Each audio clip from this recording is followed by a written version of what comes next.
یہ کہانی ہے ایک ایسے حاکم کی جو اپنی طاقت اور گھمنڈ میں اتنا چور تھا کہ اس نے ایک ایسے گھر کو گرانے کی ٹھانی جو کوئی معمولی گھر نہیں بلکہ پاک پروردگار کا گھر یعنی کعبہ تھا۔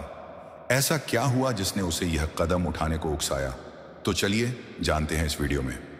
یہ قصہ اس سال پیش آیا جسے عام الفیل یعنی ہاتھی والا سال کے نام سے بھی جانا جاتا ہے۔ یہ واقعہ اسی سال پیش آیا تھا جب ہمارے پیارے پیغمبر محمد صلی اللہ علیہ وسلم کی ولادت ہوئی تھی۔ یہ واقعہ اللہ تعالیٰ نے قرآن کی سورہ الفیل میں بھی بیان کیا ہے۔ ابراہہ یمن کا عیسائی حاکم تھا جو اصل میں ایتھیوپیا کے بادشاہ کا گورنر تھا۔ ابراہہ کو یہ ناگوار گزرا کہ لوگ مکہ میں موجود کعبہ کی عزت کرتے ہیں اور حج کے لیے وہاں جاتے ہیں۔ اس نے سوچا کہ کیوں نہ وہ یمن کے شہر سنا میں ایک بہت شاندار گرجا گھر بنوائے اور لوگوں کو مجبور کرے کہ وہ کعبہ کی جگہ یہیں حاضری دیں۔ جب ابراہہ نے یہ گرجا گھر بنوایا اور لوگوں کو کعبہ چھوڑ کر وہاں آنے کا حکم دیا تو عربوں نے اسے پسند نہیں کیا۔ قبیلہ کنانہ کے ایک شخص نے اس گرجا گھر کی بے ادبی کی۔ اس حقارت سے ابراہہ کو سخت غصہ آیا اور اس نے قسم کھائی کہ وہ مکہ جا کر کعبہ کو گرا دے گا۔ ابراہہ نے ایک لشکر تیار کیا جس میں کئی جنگی ہاتھی بھی شامل تھے۔ لشکر کے سب سے بڑے اور طاقتور ہاتھی کا نام محمود تھا۔ یہ لشکر مکہ کی طرف روانہ ہوا۔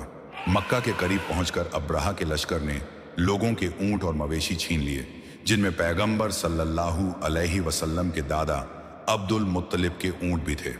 عبد المطلب اس وقت کعبہ کے متولی اور مکہ کے سردار تھے۔ جب وہ اپنے اونٹوں کو چھدانے ابراہہ کے پاس گئے تو ابراہہ نے حیران ہو کر پوچھا، تم کعبہ کی فکر نہیں کر رہے اور صرف اپنے اونٹ مانگ رہے ہو؟ عبد المطلب نے ایک یادگار جواب دیا، میں اونٹوں کا مالک ہوں اس لیے انہیں مانگ رہا ہوں، اور اس گھر یعنی کعبہ کا ایک مالک ہے جو اس کی حفاظت۔ ابراہہ نے اونٹ واپس کر دیے اور مکہ والوں کو شہر چھوڑنے کا حکم دیا۔ عبد المطلب نے مکہ والوں کو پہاڑوں کی پہاڑیوں میں پناہ لینے کو کہا اور خود کعبہ کا دروازہ پکڑ کر اللہ سے دعا کی۔ اگلے دن جب ابراہہ کا لشکر کعبہ کی طرف بڑھا تو ان کا سب سے بڑا ہاتھی محمود کعبہ کی طرف چلنے سے رک گیا۔ وہ کسی اور دشا میں چلتا لیکن جیسے ہی اسے کعبہ کی طرف موڑتے وہ زمین پر بیٹھ جاتا۔ اسی وقت سمندر کی طرف سے ابابیل نام کے چھوٹے پرندوں کے جھنڈ آسمان میں چھا گئے۔ ہر پرندے کی چونچ اور پنجوں میں کچی مٹی کے پتھر یعنی سجیل تھے۔ ان پرندوں نے لشکر پر پتھروں کی بارش کر دی۔ جس پر بھی یہ پتھر گرتا وہ گل کر اور سڑ کر ایسا ہو جاتا جیسے بھوسے کا ڈھیر ہو یعنی تباہ ہو جاتا۔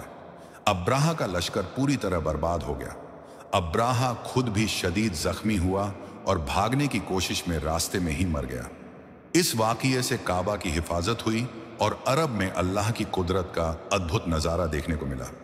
اسی سال جسے عام الفیل کہا جاتا ہے، پیغمبر محمد صلی اللہ علیہ وسلم کی ولادت ہوئی تھی، اور اللہ نے اپنے گھر کی حفاظت کر کے یہ دکھا دیا کہ ایک اللہ ہے جو پوری نظام ہستی کو چلا رہا ہے، اس کے علاوہ کوئی نہیں۔